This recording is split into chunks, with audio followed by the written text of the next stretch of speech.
Okay, so someone offers to take your picture. Do you shy away from it? And have you always? And yes, the image is changing, at least just for me, but in many ways, the road detours and challenges that led to every spot or mark on my skin has helped me build into a stronger and more powerful force. I want to remember what it feels like to be me at this age and to document all the fun I'm having. But you may not feel the same way, and some may not see themselves that way.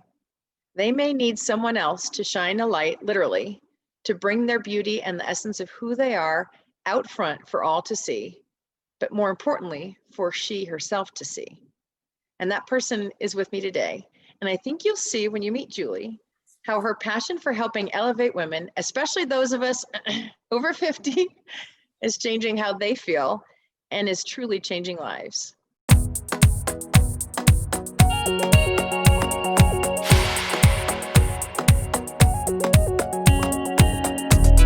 I love that my guest today states, almost quietly shouts it actually, that beauty has no expiration date and it's time for you to be seen. So Julie Ulstrup used to be in education, but she followed her passion to become a professional photographer and now is having the best time of her life. She's had her own trials and tribulations, but she will explain how her own personal journey after divorce through northern Spain provided her own life-changing experience and pushed her to stop playing small. So welcome, Julie. Thanks, Wendy. I'm delighted to be here. Yeah, it's great to have you. And I have to tell you, everybody, because she's a photographer, so we've been having to mess around with lights and everything and have fun with that. But, you know, it just is what it is. We're all dealing with the Zoom thing from home. And so, but I can't wait for you to hear more about Julie and her 50 over 50 project. And most people who are listening know my style, that I'm going to put information about Julie's photography and how to reach her in my notes, including her TED Talk. So I'm going to ask Julie to hop in here and talk a little bit more about how she went from her early career, changed paths because she really embraced making living in her passion, and kind of what led her to get to northern Spain and where she is today and how she's elevating women. So, Julie. Thank you so much. I'm excited. Well, so Wendy, you know, it's interesting because when I started my life as a working woman, I actually started as a photographer. When I was in college, I worked for a studio that photographed sorority and fraternity pictures.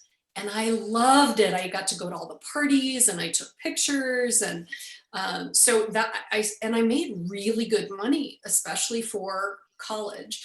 Yeah. And then after I graduated, I worked for a photography studio, one of the most prestigious studios in Chicago. And then I got married and I moved to Colorado, and I was like, okay, time to have a grown-up job.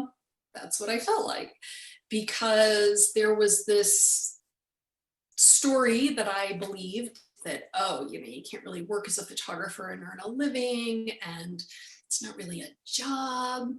So as my life journey continued, I went to school to become a school counselor. I worked in secondary education. I worked in high school and middle school, and I loved it. I felt like I made a huge impact in people's lives. And then I was done. I was so done with it. And photography's been part of my life, even, you know, before college and high school and that kind of thing. But I always, like, that was my dream, to work as a photographer, my dream job. And now I'm working in my dream job. So. And so you just decided you were done with part A. This work chapter is done, and now it's time to move on. So were you nervous? Did you feel like, you know what, you were confident in that it was really a good transition move, or were you going a little bit with trepidation when you made this career change? Because that's a big degree to earn there. Absolutely. All of the above. All of the above. Okay. And then probably many other emotions in the midst as well. Yes, I knew absolutely it's what I needed to do. I knew absolutely I needed to get out of education. I knew absolutely that this was my passion. And there was a lot of fear was I good enough? What was I a good enough photographer? Not, was I a good enough human being? Would I be able to, make a living? Would I be able to do this in a way that, could sustain me in a life that I love? So yes, all of those emotions and all of those things together. And all the self-doubt and questioning. And one quick question to you that I didn't ask before or give you notice about before was, I think for me also growing up, our parents instilled certain values and parameters and expectations. And so not that there was anything negative, but it kind of, we had this idea or this image, like you said, I have to have the grown-up job and I have to do this and this. And so did you find it also challenging to kind of wrestle some of those preconceived ideas that we grew up with? And again, nothing bad with our parents, right? Absolutely. It's just this weird kind of boundaries that we put on ourselves. Absolutely. You hit the nail on the head. And the thing that's so interesting is my parents, with all good intention, I had a wonderful, wonderful childhood and raising and all of that. But they said to me, it's really hard to earn a living as a photographer. Okay. My sister is a physician. That's really hard too. Medical school is not known to be the easy path, and so I believed that, it's hard to be a photographer. And the other irony of that, Wendy, is that before I was born, my grandparents owned a camera store and made a very abundant and prosperous living for themselves. They retired from that the year my mom graduated from college and lived a long life and had everything they wanted. So that story I told myself, as well as the story I'd been told, was simply not true. Not true. Yeah. All right. So the career so you make this change and you're starting to really embrace that your passion is now part of your professional world. So, okay. So then what else happened? What comes next? Well, so I decided that I was going to not work as a high school counselor anymore. And, terror. Right. and I knew that I was going to work as a photographer. I had, in fact, started my photography business, my portrait business, in 2011. And then in 2017, I took the big leap and said, I'm done. I'm done with not the corporate world, but, the education world. And again, it was scary because I was close to having that 20 years when I would get all the benefits. I was close to that. And again, I heard, oh yeah, that's peanuts anyway, but I was holding on to that. Right. So for several years, I worked part-time in my photography business and I did well, it was fine, but it wasn't to the level that I wanted and to the standard that I wanted and what I wanted to create and the lifestyle that I wanted to create for myself. Yeah. But even, I mean, it's still interesting. It took you, that you dipped your toe in it and you were doing it part-time, but you kept going because again, you had in your mind that, you were in the school path and you're going down this road and that's just the way it is. Yes, absolutely. Absolutely. And the path actually that got me on the photography path, or back, I should say, as a professional idea was, and I talk about this in my recent TED Talk, was when I walked on the Camino de Santiago in northern Spain. And it was a result of me being on sabbatical in Spain. I worked at a school that had a large Spanish-speaking population. I had always, since I was in college, maybe even before, wanted to live overseas. My grandparents lived in Norway when I was young. Wow. Yeah. Yep. I'm a first generation American. So And I've traveled quite a bit, but I always wanted to live overseas. So I had this opportunity to live in Spain and to study Spanish language and culture. Yeah, it Yeah, was amazing. that would be amazing. Yeah. It was so amazing. And I studied in school. I live in a university town in Colorado, so I got to take some classes before I went, brush up on my, Your elementary. Espanol. Español, sí, claro. Yeah. And so I did a little bit of that for the first couple of months. The professors at the university said, oh yes, of course, you can sit in on class. So that was great. And then I packed my big suitcase and went to Spain for 6 months. And I lived with a family who, the mother who ended up, I call her my cousin, my prima, is like my age. Right. Yeah, not really the experience that, there were a lot of people studying at the university that were college age students. And so, I got to have that experience for 5 months. And then something goofy happened at the school with one of the teachers, and I got just furious being an educator myself. They changed the teacher like halfway through the 6-week class. And I was like, this isn't, I just got all up in my own emotions around the whole thing. And then I was like, oh yeah, like I'm really going to make a difference in their system if I go in and tell them. Yeah, I was like, okay, let it go, Julie.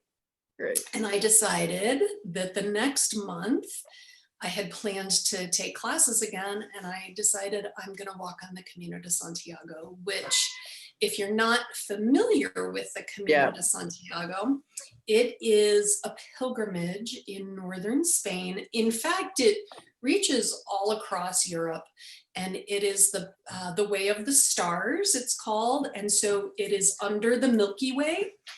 And it's a pilgrimage that is to the Compostela de Santiago, which is St. James the Lesser. There's a lot of history. There's a lot of culture. We could talk for hours. Well, I could talk for hours about the Camino and about my experiences. I have hundreds and hundreds of stories about it. So you'll have to send me a photo to post with. Oh, yes, I will. Yes, you'll have to post a photo, because I don't know about the Camino. So obviously this is something that's rooted in their history and culture. Is it part of central Spain, northern Spain? What part of the country is it? Well, the Compostela de Santiago is in northwest Spain. Okay. And there are pilgrimage routes from all over Europe. So they are through all of Spain. The route that I took is the old French route. And I started in Saint-Jean-Pied-de-Port, which is in France. And it is it's a place where many pilgrims start. Pilgrims or peregrinos, as we're called. Yep. Okay. And so my plan was going to be when I started was going to be to walk from the French-Spanish border to Compostela de Santiago in 21 days. And what that meant is, and I don't have the number, but you can do the math. What it meant is I was going to walk the equivalent of a marathon a day. At the time, I'd run quite a few marathons. I was like, I'll be able to do that. I can walk that every day. Well, the first morning when I got up, and I knew this, I walked over the Pyrenees. Okay. That's a hard walk. That's a hard walk. That's a lot of up. But that's not like, walking on the beach. Yep. Mm-hmm. Uh-huh. So I decided then and there, I'm not going to do this fast. That's so American. It is so American. I was just going to say the same thing, right? I'm just going to check it off my list, right? Just exactly. As opposed to immerse yourself in the experience. Exactly. And I've been living in Spain for 6 months, and my Spanish was actually good enough that many people didn't even think I was American. They thought some people said that they thought that I was Norwegian until even when I was speaking, if I would speak Spanish. So the very first day, I decided I'm not going to go fast. I'm going to make it fat and I'm going to enjoy the experience. And I did. I had an incredible experience. I met people from all over the world, Germany, Spain, England. I met a nun who was on sabbatical, who was 70 years old from Western Massachusetts. That's awesome. I met a gentleman from South Korea. I met a woman from South Africa, a woman from Ireland. And it was just so, there's nothing, I mean, can keep saying incredible, but that's what it was. Yeah. And you did this solo, correct? I did. And here's what I learned. I learned that all of our life, we walk alone, but we're always with someone. We're always, there's always somebody there. There's always a person, a friend, someone who's going to boost us up when we need it, someone who's going to help us out, and we're going to do the same. And that's exactly what happened throughout the entire walk. 21 days. I took a bus in the middle. So I was going to say, so you ended up taking a little bus. So this is good though, because then again, you enjoyed the experience and you have this amazing set of memories. So then tell me about the one piece that I loved in your TED Talk, and I'm not going to give it up. I just want you to share that story because it's incredible too. Okay. Well, generally we would walk between 12 and 15 miles a day. And when I say I met a group of friends, and it was very fluid. We would, some of us would walk together and then other, just walk like that. And one day we came to this albergue, and an albergue is like an Airbnb before the days of Airbnb. And I carried my pack on my back. I had a 30-pound backpack, and they say that you should never carry more than 10% of your weight. Never have I been close to that. having a 300-pound, tip on the scale. Right. But I carried a lot of things in my pack, and there you go, another lesson. You don't have to carry so much stuff. Right. Another life lesson, right? Yeah. So we had walked 12 to 15 miles, and we get to this albergue, and the owner was Spanish, and he spoke only Spanish, but he said he didn't really like Spanish pilgrims because they were all about the partying. Everybody else took it a little more, seriously.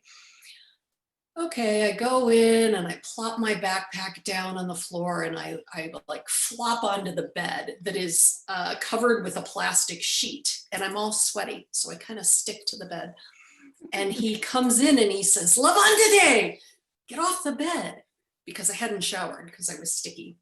Right.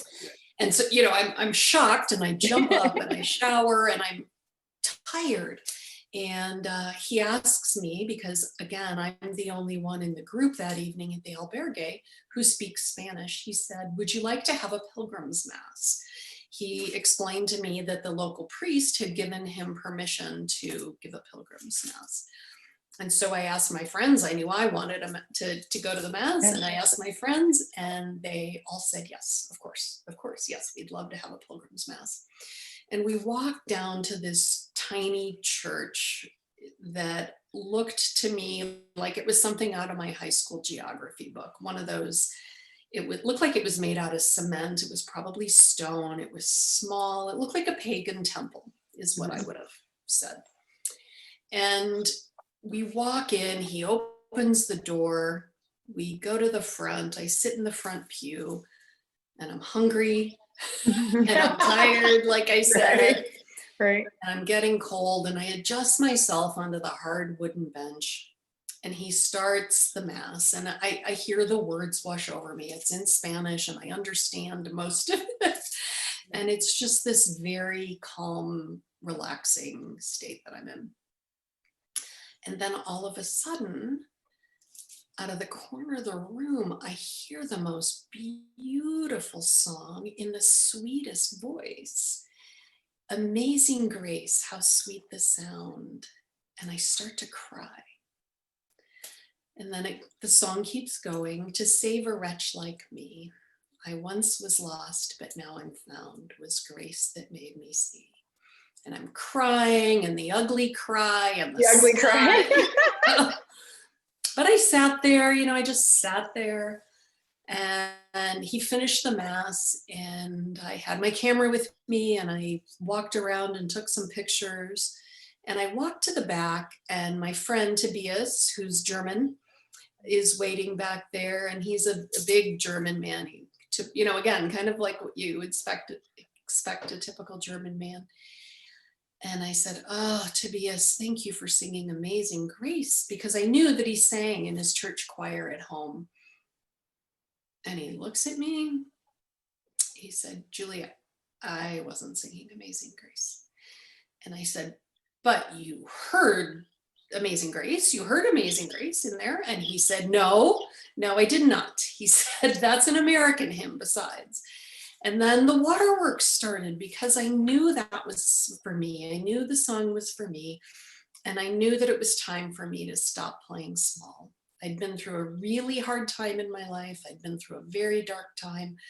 And it was time for me to start, show up more in my life. And so that's what I did. And that's when I started my studio, when I came home from Spain back to Colorado. And one thing led to another. And it wasn't right away, but it was a remarkable experience, to say the least. Well, and I mean, it's your own pilgrimage, right? I mean, each step is taking you in the direction of where you've ended up now. Yes. So it's not, so it's a journey along the way, but, not to get overly philosophical, but so then now you've turned this into not just your professional life, but also I love the fact that you still do a lot of work for nonprofits and people who are going through other challenging times, whether it's a chronic illness. And so there are other ways that you're also giving back. But talk a little bit more about 50 over 50, because of course I'm in the age group now. So talk about how you're elevating, because I love also that you elevate women, that this is part of your mission. Absolutely. Well, several years ago, when I decided that I was going to open a portrait business, I went to a workshop with my mentor in Los Angeles, and it was a group of many women over 50 and better. And I had my portrait made for the first time probably since I was in high school. And it was a remarkable experience. And it also was one of those, things along the journey that was profound for me, because I have, in fact, a large print of that portrait. And I look at it every single day. And when I see that image of myself, I know, even when it's hard, or even when I feel crummy, or even when, any of the things that life pitches at us happens, I'm going to be okay. I got this, because that portrait shows who I am inside. And I realized last year, kind of at the very beginning of the pandemic, I wanted to offer this to other women in our age group who are 50 and better, because we have so much to offer and so much to share and so much wisdom. And we've all been through some stuff in our lives. If you reach 50 and you haven't been through some stuff. So Julie, then how are you using photography to help other women find their strength and their confidence? Photography is really powerful. And I've known that my whole life. And women often, in the beginning of my TED Talk, I open with all of the excuses women make for not being photographed. And I was sharing this with my aunt, who's a generation older than I am. And before I could even finish, she started saying, yes, that's true, that's true, that's true. But it's not true. And we say these things about the way we look, about that we're photogenic or not photogenic, that we don't like how we look, and blah, blah, blah, blah, blah. I don't even like to say it, because I don't want that energy out there. Like, I want this to be a revolution where we women embrace what we look like. We embrace who we are, what we are right now, and what we have to offer. Because part of our culture of women 50 and better not showing up starts with us. And if we're going to say, no, don't look at me, don't take my picture, and then we expect to be treated as equal and treated, Right. you know, when I see somebody online who doesn't have a photograph or who has something obviously from 20 years ago, Right, 20 years ago. you know, you have a lot to share and you have a lot to offer. And being able to see that in yourself, each of us being able to see that, the inside of who we are, the power, the beauty, the wisdom, all of it, that's the truth. That's the truth of who we are. Yeah, and I also love the fact that, you know, the younger generation is too focused on these filters for their selfies and all this other crap that Mhm. they're not seeing who they really are, right? They're still hiding behind it or covering that up. And you're right, we are in a wonderful position to mentor and share that it doesn't matter if I've got a line here or it's, you know, that these are now my mom's hands and I don't know how they got here, but it's okay. And I True. love, yeah, and I love the fact that all these twists and turns have led to these lives that we're leading now and these new paths that we're carving. And Yes, so it is an opportunity to mentor those behind us and to embrace these chapters that we're forging forward in. I agree. And there's this big piece for me to help other women, to elevate other women, to be able to say, I'm here. I am here. This is me. I'm showing up. Yep. It's And to live huge. more out loud. Yep. Live more out loud. Yes. Yes. Okay, so if somebody wants to, well, first of all, we're going to promote your TED Talk so they can check you out there. But then your website is julieulstrup.com. And for those who are driving, don't write it down now. You're going to go to the show notes and you're going to see it there. What would somebody experience then if they want to reach out and talk with you and Mhm. maybe get their portrait? So talk a little bit about how to find you other than the website, and then what to expect when they get in touch with you. Well, the whole project, all of the portraits that I do, I create an experience for people. And this comes from my counseling background because I know that when we feel comfortable and safe and held, we can be who we are. We can be vulnerable, we can be authentic, we can be our true selves. And so I get information from people, we chat and we find out why now? What, tell me about who you are. What would your best friend say about you? What would someone who loves say about you? And I ask a lot of questions.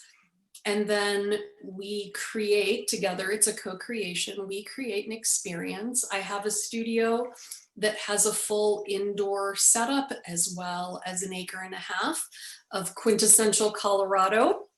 Oh God, And that's in fact, awesome. I'm heading to Southern California as well. And I'm going to be taking this project there pretty soon as well. So, it starts with professional makeup and hairstyling because that just makes us feel good and pampered. And during that time, we do the final styling of the shoot. We've had a conversation. I send information about clothes and all the things, you know, that you think about of what you're going to wear and all the things that you want to do. And then we have an hour shoot and we can do indoors, outdoors, both. And you get to see who you really are. And you give me permission to show up and show me who you really are. I capture that in a photograph. And then there's the opportunity for a video slideshow right after. Oh, nice. Yeah, and you get to see all of the photographs that we've just created together. And it's fabulous. And you know, women sometimes cry when they see them because they don't expect that they look like that, or they've not seen themselves that way in a really long time. I was talking to a woman the other day, and she works with a lot of women in younger generations, and she said, you know what, they're just so shiny and bright. She said, I can see what they're going to look like when they're older. And she said, it doesn't even matter, because right now they're so shiny and bright. And what I believe can happen in a portrait session is it can elevate us to take off all of those layers of garbage that we've put on ourselves, maybe that other people have put on us, whatever it is, and to see really how shiny and bright we are right now and how much we have to offer the world. Yep. And how much more, I mean, shiny and bright is lovely, but shiny and bright and having a lot of experience and wisdom to share is pretty damn good. It's beautiful is what it is. It's beautiful. It's that beauty forged by fire. Yeah. Hell yeah. Absolutely. Hell yeah. Absolutely. Yeah. Okay. So I'm hoping that people listening will check out your work, because it's beautiful.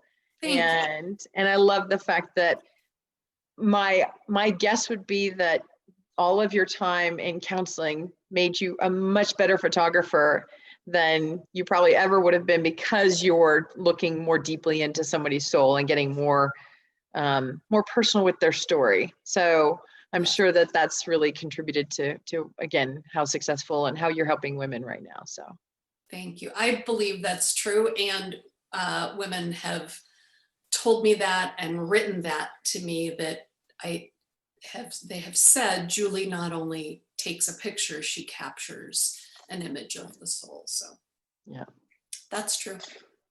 Well, Julie, thank you so much for joining. I typically end with a question about what was either a television show or something from the 80s when we were younger that may have left a mark. Just a fun cultural question, because we grew up at a very unique time. Mary Tyler Moore had just happened, and Yes. the Cosby Show was happening, and I always talk about Claire was an attorney. I'm like, what? A mom attorney? That was so new for us. So yes. Was there something from the 80s, whether it was television, music, movies, something that left a mark on you? Okay, I'm gonna say three things. Okay, good. One was when I Dream of Jeannie. Oh God, yes. She was magic, and she crossed her arms and she would blink and all the magic would happen. Yeah. And then my sister and I also we used to watch The Mighty Isis. Did you watch that? Yes. Cartoon? Oh, Mighty Isis. I loved that. Yeah. Love that. That's about a powerful woman. Yeah. And then I would be remiss, and my friends from high school would not forgive me if I did not mention my locker in high school was right next to the locker. This is a brush with fame that blew up in the Breakfast Club. They filmed the Breakfast Club at my high school. It closed, my high school closed the year after I graduated, and they used it to film the Breakfast Club. So the Breakfast Club is an iconic movie. Yes. Love that movie. Oh yeah, and everybody listening to this podcast are going to know the Breakfast Club. Yes. Yep. And you go back and you'll see my locker right next to Jeff Ueno, Julie Ulstrup, Jeff Ueno. Oh my gosh, that's hilarious! I'm gonna have to go look that up now online. Yep, you'll see. Like you said, brush with fame. Brush with fame. Yep. Brush with fame.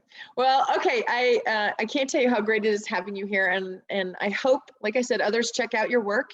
And I hope if you're new to the broadcast, that you also check out DestinationU.net, because we've got resources there and other links to other women who, just like Julie, have shared their stories about how they're inspiring others with how they've overcome their detours, and again, how the life chapter that we're in right now is our best. And I don't know if we knew that was going to be the case when we were, younger, but how we're making lemonade and making things actually really good right now. So thanks, Julie, for adding to our stories. And thank you, Wendy. It's been great fun. Yeah, and thank you for elevating women and the work that you're going to continue to do. Thank you.